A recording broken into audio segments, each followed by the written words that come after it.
Puji nama Tuhan. Kita akan sambut firman Tuhan yang tertulis dalam Yeskiel 16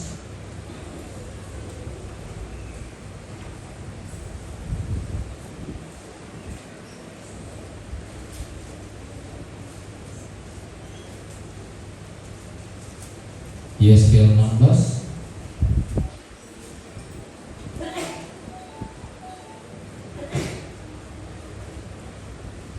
ayat 1 sampai 14.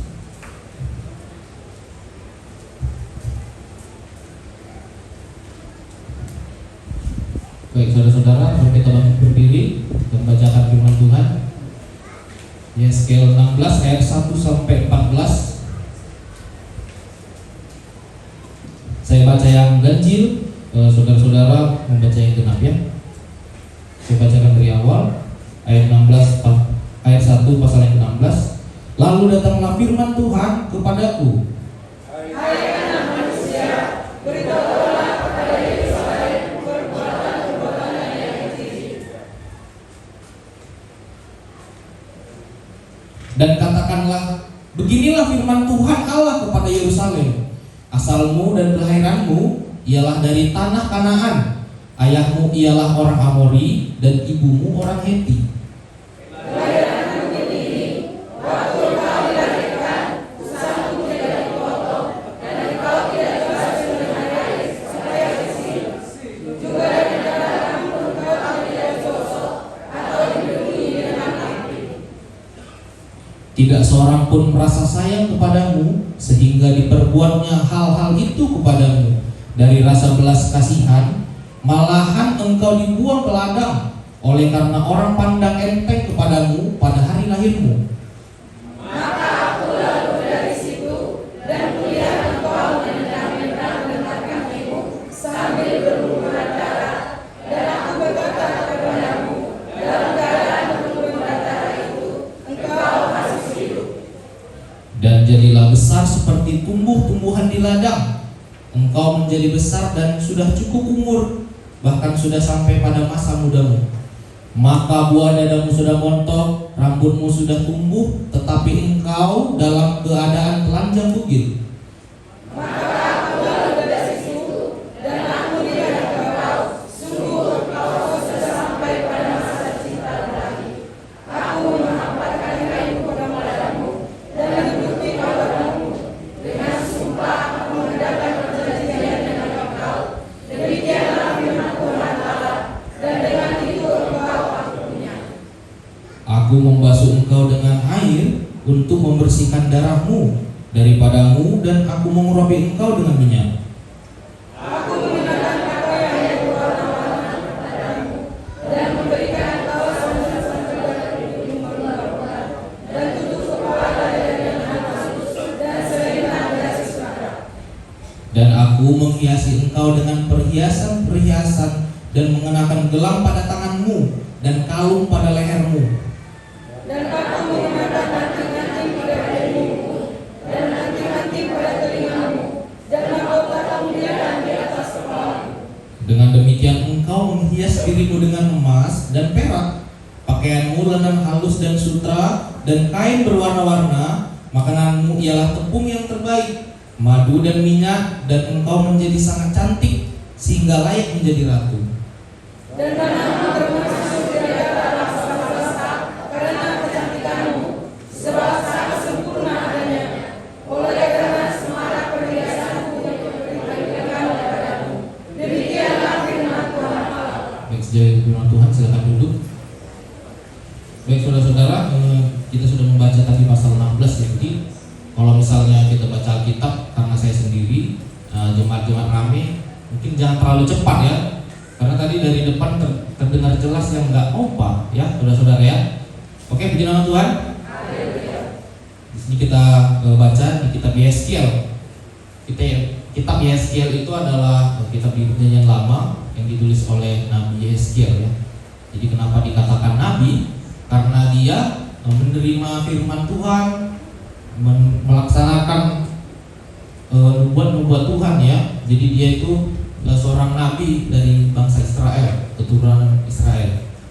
dan dia banyak menerima nubuat dari Allah, ya, penghakiman, gambaran penglihatan dari Allah, pemulihan bangsa Israel pada masa pembuangan di Babel. Jadi masa Israel itu banyak sekali ya kejadian-kejadian kelam ya. Kalau kita tahu bangsa Israel itu bangsa pilihan Tuhan ya saudara-saudara. Tapi di masa pemilihan Tuhan sebagai memilih bangsa Israel ya, banyak sekali bangsa Israel itu menyimpang dari Tuhan. Makanya banyak nabi-nabi dari Israel itu diturunkan Tuhan, ya, diutus Tuhan ya. Tuhan pilih bangsa Israel tapi selalu menyimpang. Nah, di sini nas khotbah hari ini adalah judulnya siapa kita. Kenapa saya bilang siapa kita? Karena di sini dijelaskan bahwa Yehezkiel yang diutus Tuhan mendapat penglihatan. Kita bisa lihat di ayat pertama, lalu datanglah firman Tuhan kepadaku. Jadi kepada Nabi Yehezkiel ya, dia datang, firman Tuhan itu kita nggak dijelaskan di sini kayak mana, tapi dia dapat penglihatan firman Tuhan. Tuhannya sangat besar ya di sini. Hai anak-anak manusia, beritahukanlah kepada Yerusalem perbuatan-perbuatannya yang keji. Jadi kita tahu bahwa Yerusalem itu ibu kotanya Israel, betul kan? Betul ya. Jadi ibu kotanya Israel itu adalah inti dari suku-suku di Israel. Banyak suku-suku Israel itu tinggal di Yerusalem. Ternyata mereka sebagai bangsa pilihan Allah tidak melakukan hal yang benar. Ya. Jadi di sini Nabi Yehezkiel pada ayat ini ya, di sebelumnya ada Yeremia. Gitu. Jadi Yehezkiel datang di ayat ini untuk menyampaikan firman Tuhan kepada Israel. Ternyata melakukan banyak yang keji. Di ayat 3 dijelaskan, dan katakanlah beginilah firman Tuhan. Nah, di sini dijelaskan di ayat firman Tuhan ini seperti judulnya ya, Yerusalem yang tidak setia, Allah memungut Yerusalem menjadi istrinya ya. Jadi ini perumpamaan yang Tuhan kasih. Jadi penggambaran Tuhan itu dalam firman Tuhan kepada Yehezkiel dijelaskan sebagai Tuhan Yesus memungut Yerusalem menjadi istrinya. Bukan berarti dia nikah atau punya anak ya. Bukan berarti seperti itu, tapi konotasinya adalah Tuhan pilih Israel ya. Jadi sebagai bangsa pilihannya. Di ayat 3 dikatakan, beginilah firman Tuhan Allah kepada Yerusalem. Jadi kepada firman Tuhan itu kepada Yerusalem dalam perantaraan Nabi Yehezkiel. Asalmu dan kelahiranmu ialah dari tanah Kanaan. Ya, saudara tahu kan tanah Kanaan ya. Tanah Kanaan itu tanah perjanjian atau asal dari Israel. Tanah perjanjian yang sudah disesuaikan Allah. Tuhan janjikan ini sama bangsa Israel nih dari masa penindasan bangsa Mesir.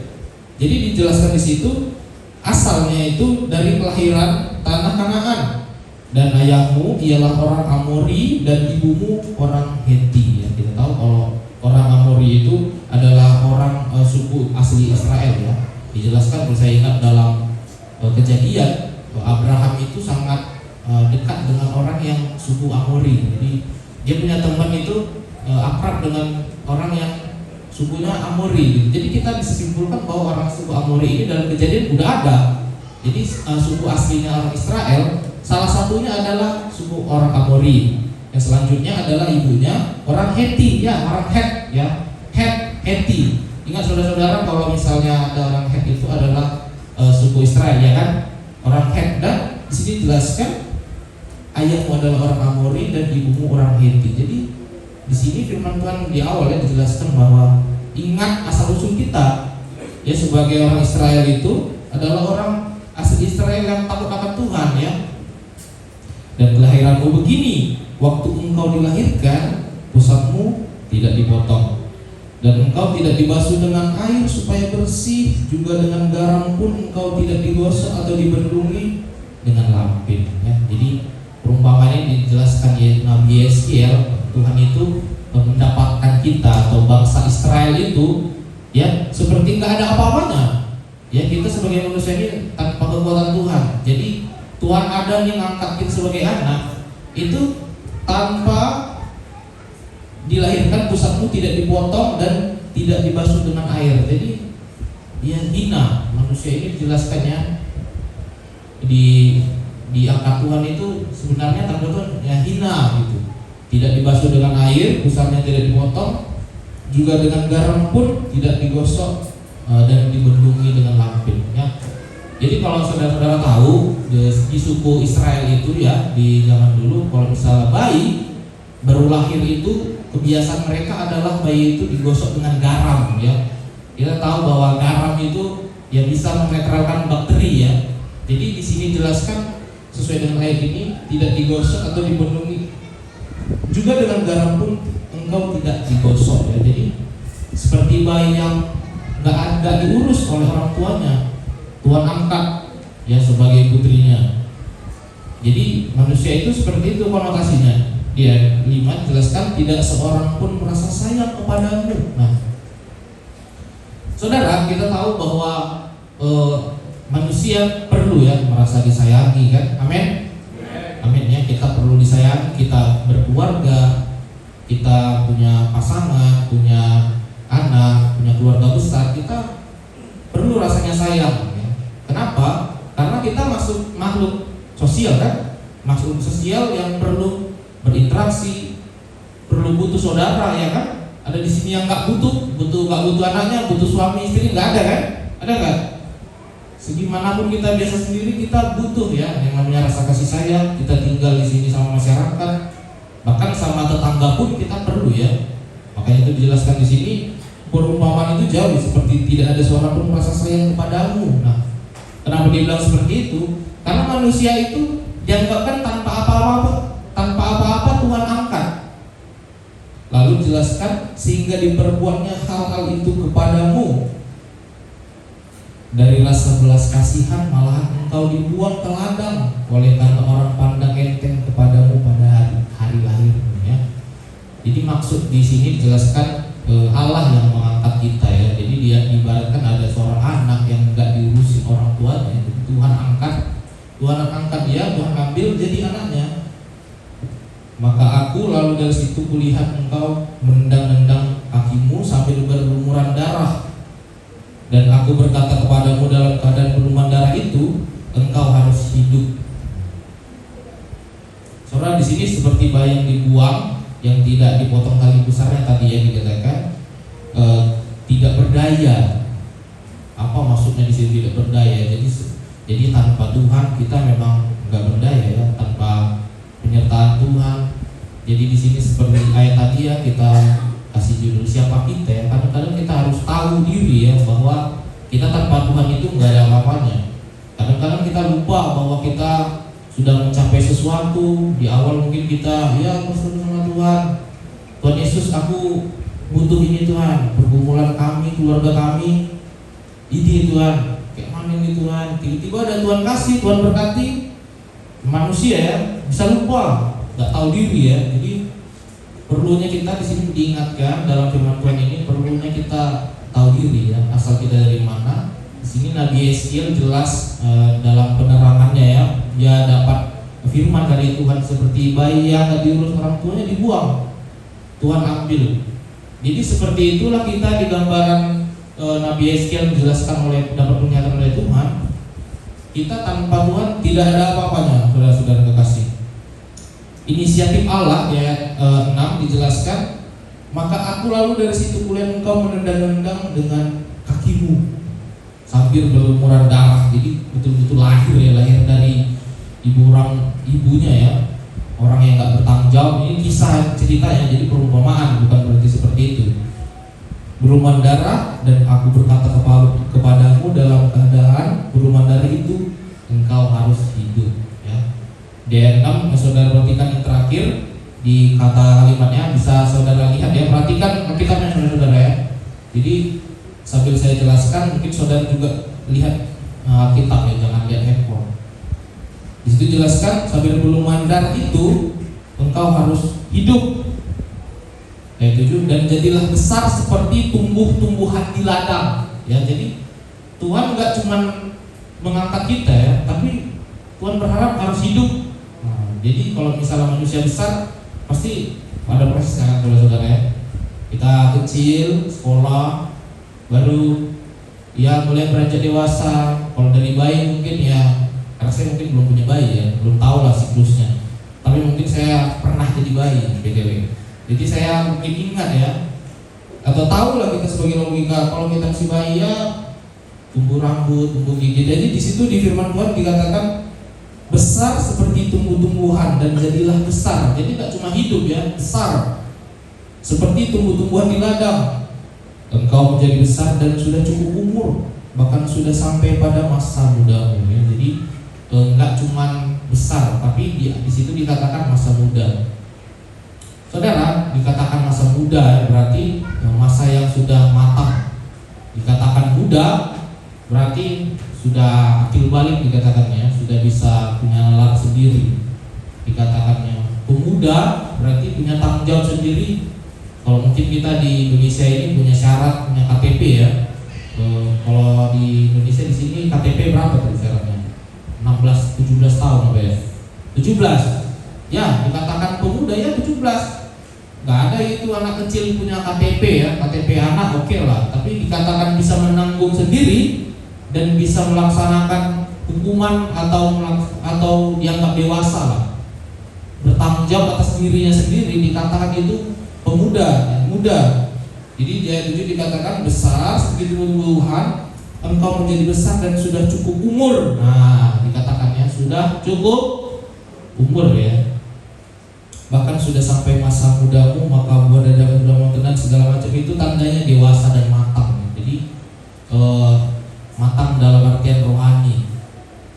Kita tahu bahwa Tuhan menyertai kita, keluarga kita, tapi nggak sampai situ aja ya, sampai seumur hidup kita, jelaskan di sini. Jadi apa yang sudah kita rasakan kalau misalnya Tuhan udah kasih, udah jaga kita ya. Nah, ayat 8 dikatakan, maka aku lalu dari situ dan aku melihat engkau sudah sampai pada masa cinta birahi. Aku menghamparkan kainku kepadamu dan menutupi auratmu ya. Di sini seperti orang dewasa, ada dikatakan pernikahan juga itu diibaratkan sebagai dewasa dan rohani ya. Jadi kita sebagai orang percaya nggak cuma besar aja, tahu tumbuh aja, tapi dewasa secara rohani ya, dijelaskan di sini, dan tanggung jawab orang tua itu sendiri.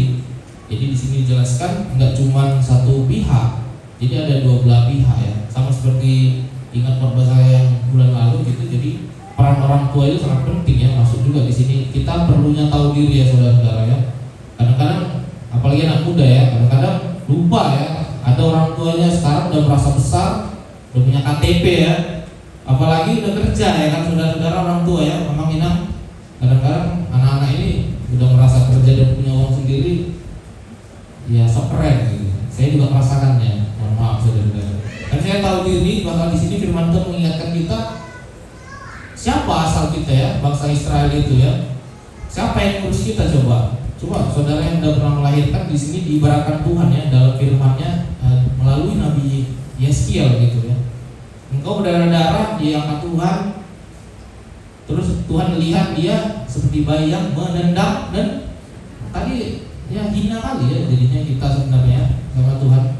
Tapi di sini di kitab ini dikatakan ya melalui Nabi Yeskiel, ingat siapa yang mengurus kita dari awal kita hidup ini, siapa. Makanya itu sebenarnya di pasal ini ya, saya agak refreshing sedikit. Jadi sebenarnya kenapa Nabi Yeskiel mengangkat ini ya, karena dari firman Tuhan, karena rakyat Israel ya keji ya, udah menjadikan bangsa pilihan, tapi memang betul-betul nggak tahu diri saudara-saudara ya.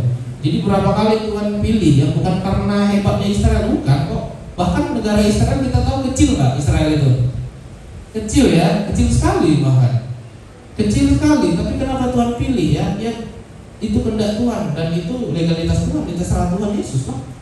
Tuhan pilih ya, bukan karena dia besar, enggak juga, tapi karena dia bangsa pilihan Tuhan. Amin.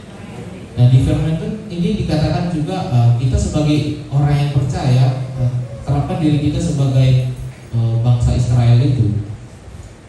Jadi kalau misalnya kita orang pilihan Tuhan ya, kita percaya datang ke sini, saudara percaya kan? Datang ke sini memang pilihan Tuhan. Amin. Anda dilahirkan dari orang Kristen, percaya Tuhan pilih. Amin. Amin ya. Di situ Tuhan lihat keteguhan hati saudara ya, saudara-saudara ya. Juga di sini mungkin ada yang dari kecilnya nggak Kristen ya, tapi percaya bahwa Tuhan pilih kita. Amin ya saudara, amin. Amin ya. Di situ Tuhan tahu kita bersungguh-sungguh beriman kepada Tuhan, Tuhan berkati saudara ya, pasti. Ya, seperti janji Tuhan Yesus sama Israel tadi loh.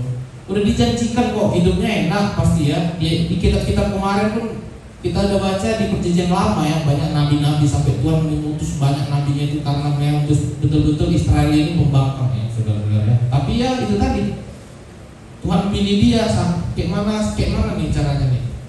Tetap nyembah berhala, ya kan? Di ayat ini kan jelaskan kayak gitu, tetap juga. Tapi di sini di pasal ini jelaskan ya, pentingnya kita tahu diri. Mungkin kalau misalnya saudara lanjutkan di ayat 15, persundaran Yerusalem dan hukumannya ya, itu maksudnya adalah penyimpangan orang Kristen ya. Maksudnya orang Israel, bangsa pilihan Tuhan. Di ayat 15 itu udah dirawat dari kecil ya. Di sini dijelaskan bangsa Israel dipilih Tuhan, dirawat dari kecil, tetap melaksanakan kekejian ya bagi Tuhan. Di sini kekejiannya bangsa Israel itu satu ya, menyembah berhala.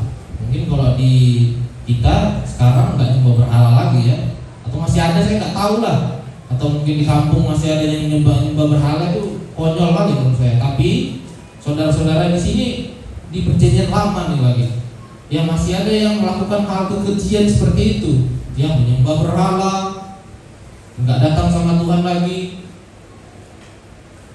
Dilanjutkan di pasal 9, aku membasuh engkau dengan air untuk membersihkan darahmu, dan padamu aku mengurapi engkau dengan minyak.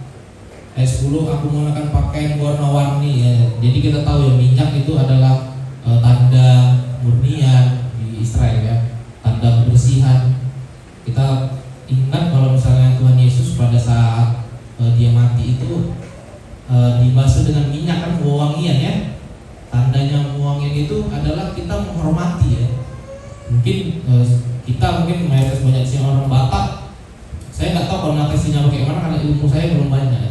Tapi di situ ada tanda ya, ada tanda itu sendiri. Kalau kita mungkin orang Batak ada tanda kita hormat sama dia itu, bisa jadi kayak ulos atau apa ya, mungkin saudara-saudara ya. Saya nggak tahu lah, saya mungkin masih Gen Z jadi nggak tahu. Jadi tapi di sini jelaskan minyak ya, orang tuanya itu ngasih dia minyak loh, tandanya menghormati dia, tandanya dia sayang sama dia. Lalu aku di situ ayat 8, melihat engkau sungguh sudah sampai pada masa cinta, dan ayat 9, membasuh engkau dengan air untuk membersihkan darahmu, dan padamu aku mengurapi engkau dengan minyak tadi ya. Jadi minyak itu bukan sembarang minyak ya, ada tujuannya. Kalau misalnya di gereja tertentu ada mungkin memakai minyak urapan ya, atau saudara-saudara ya. Jadi kalau minyak urapan itu mungkin dipercaya perantaranya. Jadi kita Pentekoste tidak percaya ya, maksudnya karena Tuhan ya pasti ya, karena kuasa Tuhan, tanpa itu pun bisa. Ya, tapi di sini dijelaskan dengan minyak itu ada tandanya, dan aku menghiasi, ayat 11 dikatakan menghiasi engkau dengan perhiasan. Jadi sama yang saya bilang tadi, kalau misalnya kita tanda sayang sama seseorang, dari perjanjian lama sudah dijelaskan juga ya, tanda kita sayang yang memberi perhiasan, dikasih baluri minyak, dan mengenakan gelang pada tanganmu ya, bukan cuma perhiasan. Sini jelas dikatakan ya, gelang pada tanganmu dan kalung pada lehermu. Jadi itu tanda aja, bukan berarti tiba-tiba Tuhan kasih gelang nih emas nih, nggak ada ya. Tapi tandanya begitu sayangnya Tuhan sama kita, saudara ya. Jadi di sini dijelaskan di firman ini ya, sebelum saya akhiri di ayat ini, pasal ini, bahwa perlunya kita tahu diri, saudara-saudara. Di bangsa Israel Tuhan sudah pilih, sudah percaya bahwa itu pilihan Tuhan, tapi tetap aja saya disini mengingatkan juga sama jemaat bahwa perlunya kita ingat ya siapa kita, orang tua, bapak, ibu, jemaat, pelayan Tuhan ya. Perlunya kita ya rendah hati ya. Kita di sini percaya pilihan Tuhan, tapi terkadang kita nggak melakukan apa yang Tuhan mau ya. Masih percaya yang ini itu, nggak mau datang sama Tuhan, munculkan pertengkaran dan segala macam ya. Saya mohon maaf kalau misalnya saya juga merasa segan ya barangkali kalau misalnya saya merasa umurnya masih jauh kan. Kemarin juga di firman Tuhan sebelumnya saya mohon maaf sekali karena rasa saya hormat sama jemaat ya. Amin ya saudara ya. Ya belum, saya umurnya belum 30 saudara, tapi saya yakin ya, saya ada hati untuk melayani ya. Jadi di sini mungkin saya hitung 100 ada nggak kira 100, nyampe nggak ya? Nggak tahu lah, nyampe ya kali ya 150 segala macam. Tapi saya percaya saya punya hati untuk mau belajar firman Tuhan ya, satu persatu ayat gitu deh. Masih baru ya saya belajar, tapi saya percaya Tuhan mau urapi saya ya, jadi pelayan Tuhan ya, walaupun saya masih baru. Dan juga saya mohon maaf ya kalau misalnya di ibadah sektor saya jarang kan datang ya saudara ya, karena saya berkuliah. Jadi ya sama seperti firman Tuhan tadi ya, dari awal ya saya percaya gitu kalau misalnya Tuhan pakai saya lah untuk mau belajar. Memang saya belajarnya online ya saudara-saudara. Jadi saya sekolah di sekolah Pentekosta itu sangat ketat ya. Jadi karena rata-rata juga yang sekolah anak pendeta se-Indonesia nih. Jadi kantor majelis pusat kita kan di Jakarta ya saudara, di Sunter kalau saudara mau tahu ya. Jadi gereja kita majelis pusat itu kantornya ada di Jakarta, di Sunter. Nah di situ gedung Sekolah Tinggi Teologi Pantekosta Jakarta ya. Jadi saya sekolah di sana, masih baru mulai belajar tentang Alkitab, ada beberapa mata kuliah. Contohnya firman Tuhan yang saya bawakan di sini, saya berdoa juga, Tuhan apa ini materi yang saya jelaskan ya, secara rinci ya. Kalau bisa jangan ya khotbah juga boleh khotbah, tapi jangan langsung mengarah ke kehidupan atau segala macam ya, diajarin di sana ya. Inti dari firman Tuhan itu adalah bercerita tentang firman Tuhan kan katanya, bukan firman rema ya kan. Ya saudara, firman eklesia enggak ya, firman Tuhan. Jadi dijelaskan di sini bahwa gimana ayat per ayat pasal yang sudah saya pilih, saya bisa jelaskan maksudnya itu apa ya. Saya mohon maaf sekali mungkin masih awal ya. Jadi ini kedua kali saya khotbah di sini dan ada Bapak Gembala ya. Jadi agak sedikit grogi sebenarnya saudara. Paham lah saudara. Mohon maaf ya, tapi saya serius di sini, saya nggak ada main-main lagi ya. Dia cuma ya. Dukung saya dalam doa ya saudara. Amin. Amin ya saudara. Jadi kembali lagi ke firman Tuhan tadi, bahwa bangsa Israel sudah dipilih Tuhan dan bertanggung jawablah. Kita baca di Ulangan 7 ayat 7. Kita mundur lagi.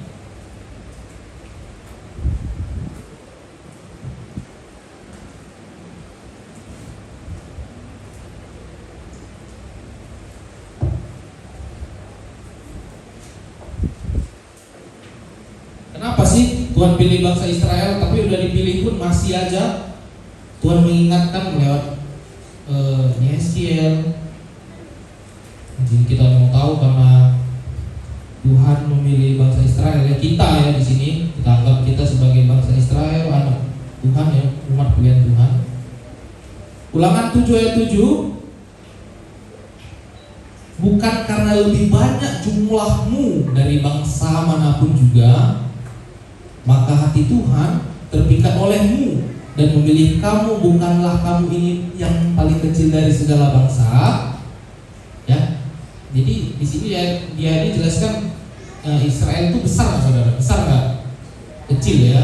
Jemaat Eklesia mungkin di sini kita merasa besar nggak? Ini masih kecil ya, maksudnya belum ramai, masih banyak pergumulan kita. Tapi di sini Tuhan pakai kita.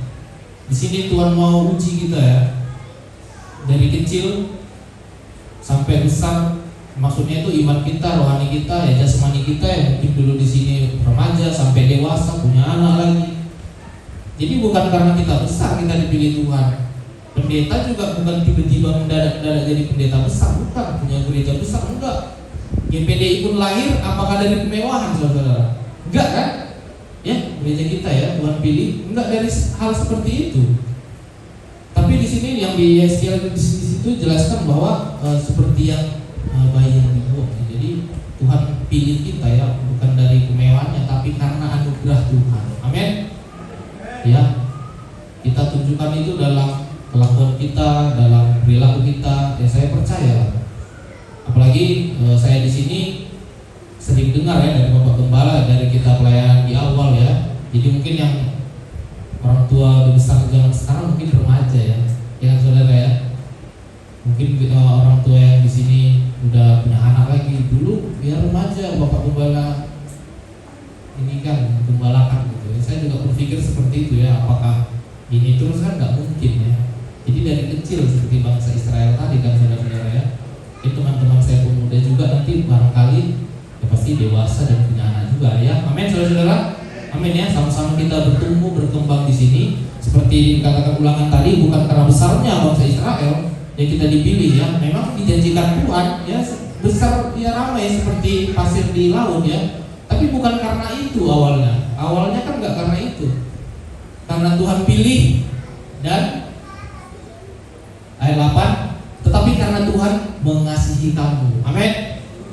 Karena kasih Tuhanlah kita ada di sini ya. GPD Eklesia ada karena kasih Tuhan ya. Saya berharap di sini jemaat-jemaat Tuhan ya, kita saling menopang, saling kompak. Ya tidak terasa ya, waktu ini terus berlalu, jemaat Eklesia bertumbuh rohani kita. Mungkin orang-orang tua ingat dulu ada kawan-kawan ya, bapak ibu masih ada ya, sekarang mungkin udah dipanggil Tuhan. Maksudnya mengingatkan bahwa waktu itu jalan terus ya, ada masanya. Nggak selalu ini aja gitu teman kita, rekan kita ya. Muda-muda juga bakal dewasa, yang tua mungkin ada yang nggak ada lagi ya. Jadi itulah perlunya kita ya sadar ya, tahu diri kita ya, jangan nanti merasa kita udah punya ini itu segala macam, meninggalkan Tuhan, melupakan Tuhan. Saya berharap di sini kita tetap kompak, bahkan makin banyak ya, amin ya. Ya sama kayak firman Tuhan tadi, kalau bisa tetap jangan pergi lagi lah. Di sini kita kompak, ya, berkumpul di sini yang makin banyak ya, dijelaskan di firman Tuhan tadi, bukan karena banyaknya kita, tapi karena kasihnya Tuhan ya saudara-saudara ya. Saya percaya bahwa jemaat-jemaat di sini juga ya, pilihan Tuhan ada di Eklesia ya. Jadi saya kecil juga banyak saya lihat jemaat setia ya, masih ada ya, sampai anak cucunya, puji Tuhan ya, saya senang sekali gitu. Saya di sini sekolah minggu, ya, remaja, pemuda, mungkin belum waktunya saya menikah ya, mungkin doakan lah. Tapi mungkin ya itu tadi mengingatkan firman tadi kan, jalan kan di dunia, mungkin anak saudara udah pada married dan berkeluarga ya, itu tandanya ya ada masanya semuanya, bukan karena langsung besar, tapi karena adanya Tuhan pilih.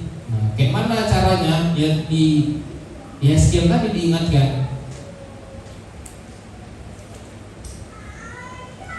Jadi saudara-saudara, firman Tuhan ini intinya mengingatkan ya, tahu diri ya siapa kita. Firman Tuhan menjelaskan bahwa ya, sampai Nabi Eskiel dapat firman dari Tuhan, udah diurus dari kecil sampai besar. Ya perlunya kita berterima kasih kepada Tuhan ya, diumpamakan sebagai bayi tadi ya saudara-saudara ya. Jadi kita melaksanakan apa yang Tuhan senangi, nah, itu intinya ya. Apa yang Tuhan kehendaki sebagai orang tua kita, ya taatlah. Juga firman Tuhan ini ditujukan kepada ya mungkin yang umur saya ya, teman-teman saya ya, orang tua masih ada, hormatilah ya, udah ditabur orang tua yang baik itu. Kita yang muda ini meneruskan ya, amin ya. Khotbah saya juga yang kemarin pun bukan tentang anak muda juga, orang tua juga sebagai contoh ya. Kayak kemarin saya ingat saya khotbah itu bahkan kayak mana sih Raja Daud itu punya anak nih, kayak mana dia membawa Salomo itu ya menjadi contoh ya, membawa tabut berjalan di bukit. Ya bukan Salomo mendadak jadi bijaksana ya, karena bantuan orang tuanya kan, Raja Daud ya. Itu Raja Israel ya, sebagai raja punya anak juga menjadi contoh. Saya berharap di sini kita sama-sama belajar ya, bertumbuh saudara-saudara. Banyak pergumulan kami juga sebagai pastori ya, pergumulan saya mungkin ya itu tadi di sekolah saya, nggak sekedar sekolah saya, tapi pengen ilmunya yang lebih tepatnya. Kalau misalnya di sekolah kita mungkin 9 bulan praktek ya, saya juga bekerja ya, Abang Inang mungkin ada yang belum kenal saya ya, saya juga sebagai guru ya, guru di SMP, pegawai di SMP Negeri 16 Opung ya, Opung tadi ya, saya lupa juga ya Opung ya. Jadi ini hati saya untuk melayani lah. Kalau misalnya di sini kita ya Mengembalakan itu nggak semudah jadi guru ya saudara-saudara. Kalau di sana jadi guru, saya punya murid mungkin 1000-an malah, 1500 murid saya, dan itu semua kenal saya. Wah, Pak Rema nih, dan saya nggak kenal mereka satu-satu. Saya nggak tahu anak siapa, kadang namanya terbalik lagi ya. Tapi bahkan lebih susah, lebih susah jadi gembala ya saudara-saudara ya, karena kita harus mengenal betul. Ya, namanya gembala kan, jadi ya mengenal dombanya kan, ya nggak saudara-saudara. Ya, saya juga ya tanggung jawab saya nih sebagai ya belajar firman Tuhan, calon gembala. Seperti ayat tadi ya, bangsa Israel, bangsa pilihan Tuhan. Saya percaya Tuhan pilih saya gitu. Banyak yang lainnya lebih mampu lah, ya kan? Siapa saya? Ya belum berkeluarga juga. Ya tapi saya percaya Tuhan pilih saya dengan rasa tanggung jawab saya ya. Saya ya pengen kali gitu. Bukan cuma ambisi ya, Tuhan mau pakai saya lah. Ya waktu yang membuktikan, tapi saya juga dengan jemaat-jemaat mungkin ya, pengen berbaur gitu. Orang tua juga, anak-anak ya, banyak pribadi saya juga, pergumulan saya menyesuaikan juga ya. Saya juga sebenarnya pengen ikut ibadah sektor ya, tapi nggak memungkinkan karena kuliah. Tapi mungkin kedepannya saya mungkin agak beberapa kali izin, mungkin nggak tahu. Tapi percayalah saudara, kalau misalnya saya di sini pun mau bertumbuh dalam Tuhan ya. Saudara juga demikian, amin. Sama-sama kita kan, ya saudara-saudara ya, amin. Ya, yakinlah saudara-saudara ya, saya sedikit grogi sebenarnya kalau gembala, maaf lah kalau saya nggak lancar kayak itu. Tapi ya tadi juga ada kegiatan Bapak Gembala ya, ya sebenarnya ada tapi belum mulai, jadi masih bisa ikut serta ibadah bersama-sama kita di sini ya. Ya itulah saya ya, menempatkan hati saya firman Tuhan tadi ya, tahu diri siapa saya ya di sini saya anaknya Bapak Gembala, saya hormat ya sama dia, perintahnya dilakukan gitu ya saudara ya. Amin saudara. Pemuda juga demikian, orang tua juga demikian ya, kasihlah contoh yang baik sama pemuda. Anak-anak juga tahu diri ya, orang tua kita ya. Firman Tuhan tadi dikatakan udah diangkat dari susah loh, maksudnya dilahirkan, dikasih ini segala macamnya, baju-baju yang dipakai itu. Walaupun kalian punya uang listrik ya, orang tua kecil sama itu orang tua kan. Orang tua itu demikian ya, dalam hati baik kita ya lakukanlah semata-mata untuk Tuhan ya, bukan untuk dianggap kita baik, tapi beri contoh yang baik. Amin. Amin saudara-saudara. Cukup sekian dari saya. Mari kita bangkit berdiri, kita aminkan firman Tuhan.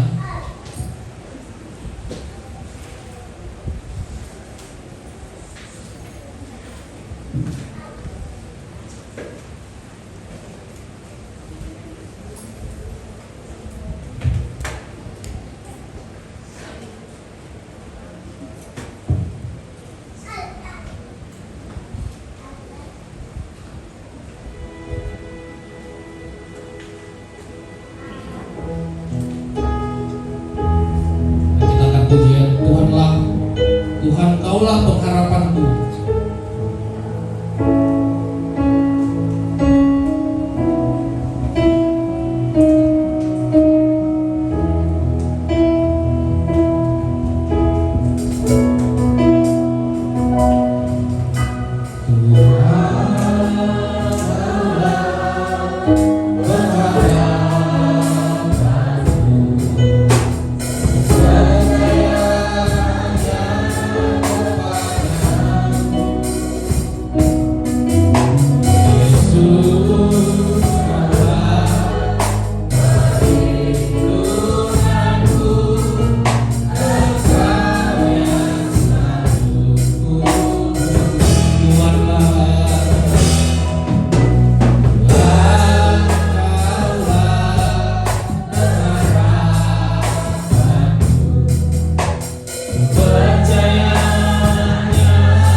kita percaya, Tuhan kita bertanggung jawab atas kita. Kalau kita percaya, saudara-saudara. Saudara mau diberkati di sini ya Tuhan. Tuhan Yesus berkati. Ketika kita percaya, seperti bangsa Israel sudah dipilih Tuhan. Tuhan mau percaya saudara-saudara. Jadikan iman ini Tuhan. Tuhan Yesus mau kita ada di sini. Bertumbuh, iman kita bertumbuh. Bukan cuma jasmani kita tapi rohani kita. Kita akan lagi pujian ini. Tuhan kau pengharapanku. Kita nyanyikan dalam hati kita dengan sungguh-sungguh saudara-saudara.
Besar Bu?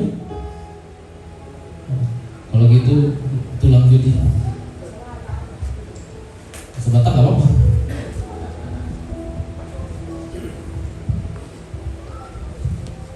Mari kita sama-sama berdoa.